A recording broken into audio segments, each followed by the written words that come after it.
হযরত ফাতেমা রাদিয়াল্লাহু তাআলা আনহা মহিলা হাফেজিয়া মাদ্রাসায় ক্যান্টিন উদ্বোধন ও উন্নয়নের আশ্বাস দিলেন ইউএনও। গোমস্তাপুর উপজেলার ১ নম্বর ইউনিয়নের অন্তর্গত হযরত ফাতেমা রাদিয়াল্লাহু তাআলা আনহা মহিলা হাফেজিয়া মাদ্রাসা ও এতিমখানা পরিদর্শন করেন উপজেলা নির্বাহী অফিসার নিশাত আঞ্জুমান অনন্যা এবং ইউনিয়ন পরিষদের চেয়ারম্যান মোহাম্মদ জামাল উদ্দিন মণ্ডল। এই মাদ্রাসায় এতদিন ছাত্রীদের জন্য কোনো ক্যান্টিনের ব্যবস্থা ছিল না। এবার মাদ্রাসা কর্তৃপক্ষের উদ্যোগে একটি নতুন ক্যান্টিন নির্মাণ করা হয়েছে। ক্যান্টিনটি তৈরিতে সহায়তা করেন উপজেলা নির্বাহী অফিসার, নিজ উদ্যোগে আর্থিক অনুদান প্রদান করেন। পরিদর্শনের সময় অতিথিবৃন্দ পুরো মাদ্রাসাটি ঘুরে দেখেন, ছাত্রীদের সঙ্গে মত বিনিময় করেন এবং তাদের ভবিষ্যৎ নিয়ে দিক নির্দেশনাও দেন।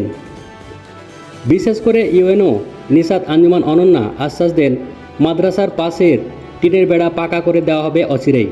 এ মাদ্রাসায় রয়েছে ২২০ জন ছাত্রী, ১১ জন শিক্ষিকা, ২ জন রাঁধুনি এবং ১ জন নিরাপত্তা কর্মী।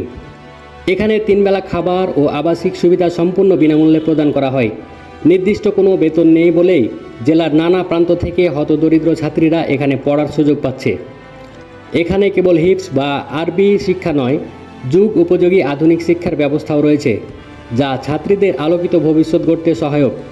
এ মাদ্রাসার প্রতিষ্ঠাতা ও পরিচালক আনারুল ইসলাম কলিমুদ্দিন, তার নিরলস প্রচেষ্টাতেই এই প্রতিষ্ঠান আজ এ পর্যায়ে পৌঁছেছে। সামাজিক দায়িত্ব ও সহানুভূতির দৃষ্টান্ত হয়ে উঠেছে এই উদ্যোগ, যেখানে ধর্মীয় ও আধুনিক শিক্ষার মেলবন্ধনে গড়ে উঠছে ভবিষ্যৎ প্রজন্ম।